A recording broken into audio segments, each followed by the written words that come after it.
You've lost touch with who you are, the core of your being. You're on social media too much. You're listening to what other people are telling you. You gotta listen to yourself.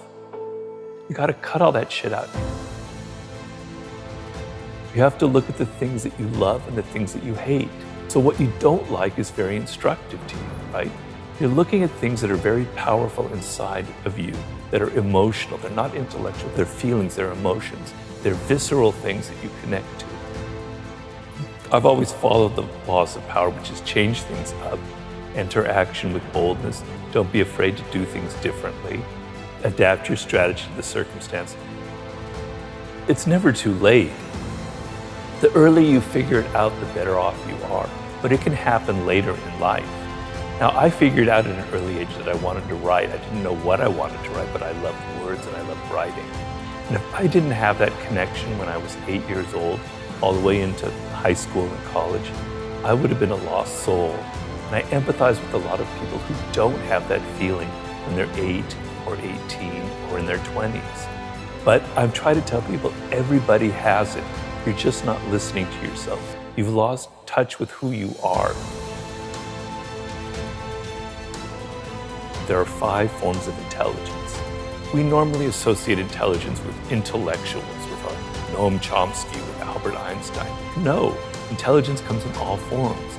Working with your hands is a form of intelligence. A carpenter has a high form of intelligence. People who are sports, who athletically use their body, that's another form of intelligence. There's music, there's math, there's language. You have one of these frames of mind.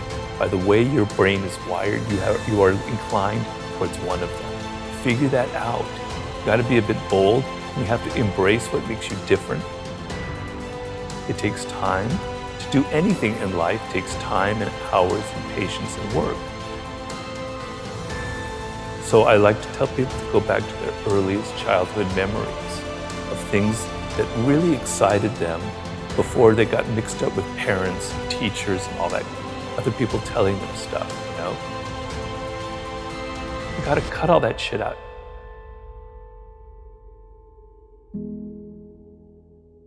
You know, I was frustrated, I was depressed. I even have to admit I had moments that were slightly suicidal because I knew deep down that I could do something.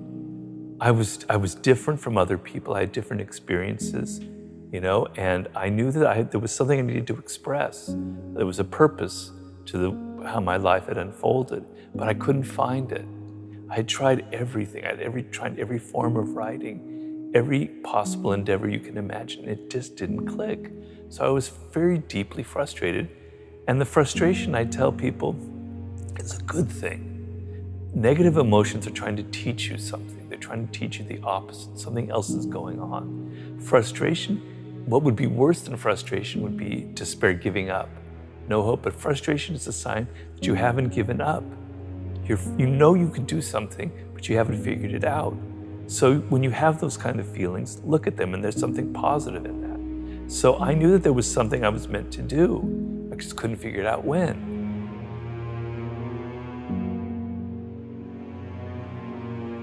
It's easy for me, a boomer, I have to admit that, to preach to you when you have gone through we've gone through a pandemic, what looks like to be a recession, and then if you're a millennial, you went through the crash in '08. It's easy for me to preach. You're dealing with really difficult circumstances.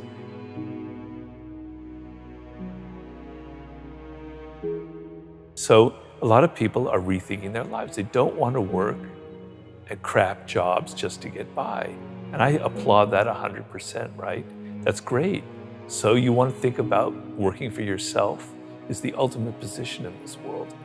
And even though times are difficult, even though it may seem like just a dream, there's so much potential out there for entrepreneurial spirit, for creating your own startup, for creating your own podcast, for going your own path in life. You don't have to follow other people.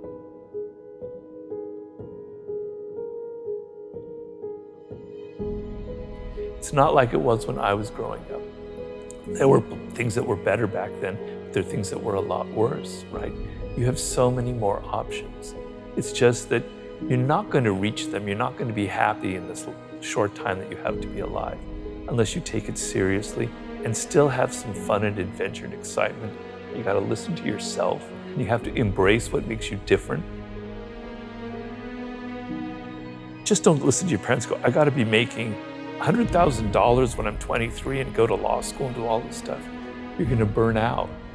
So kind of understand I guess the main thing I would say is know who you are, know what you're deep down your core, what you love, what you hate, and what you were destined to create in this world. That's like the most important process you can go through. Everybody has that potential. But I know it doesn't come easy. It's a process and you have to be patient, but you have to put in the work. But another skill that you cannot ignore is the social. We're social animals. And there are a lot of people in life who ignore that because they're shy. And I was very shy as a young man. I was mostly quite introverted as well. Because they're shy, they just simply lean on their own strength, which is learning something really well, learning math or learning algorithms or learning how to write, etc. And they ignore the social because they're afraid of it. But you cannot get ahead in this world as a social animal, dependent on other people in every aspect of life, unless you treat that as another skill as well. So yes, the process of looking inward is absolutely essential, but you cannot disconnect yourself from your teachers, your mentors, your colleagues.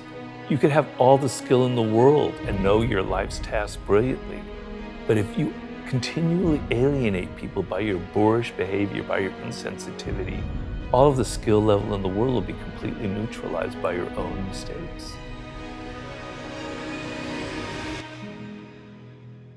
I didn't listen to other people. At so many turning points in my life, I could have been discouraged. People could have said, I had somebody say, Robert, you're never going to be a good writer in life. You need to go to business school, etc. My parents tried to funnel me this way or that way. I was stubborn and I was rebellious and I did my own thing. And because of that, I have kind of a different voice from other people, right? And when I look at books out there, I'm searching for that voice of somebody who's different, who has something different to say, who speaks in a different tone of voice, that has their blood and their personality in their writing. And I don't find it often, but when I do, it's a great thing. And so, to me, success in life is kind of being who you are. There's a famous expression of the great ancient Greek poet Pindar about become who you are. It's a process of becoming who you actually are and realizing what it is. So we talked about my weirdness earlier on, and following that has allowed me to craft my own message, which is basically about opening your eyes up to the reality of the world and to what people are like. But I'm not able to do that unless I had ignored what other people tried to foist on me earlier on in life. It's never too late.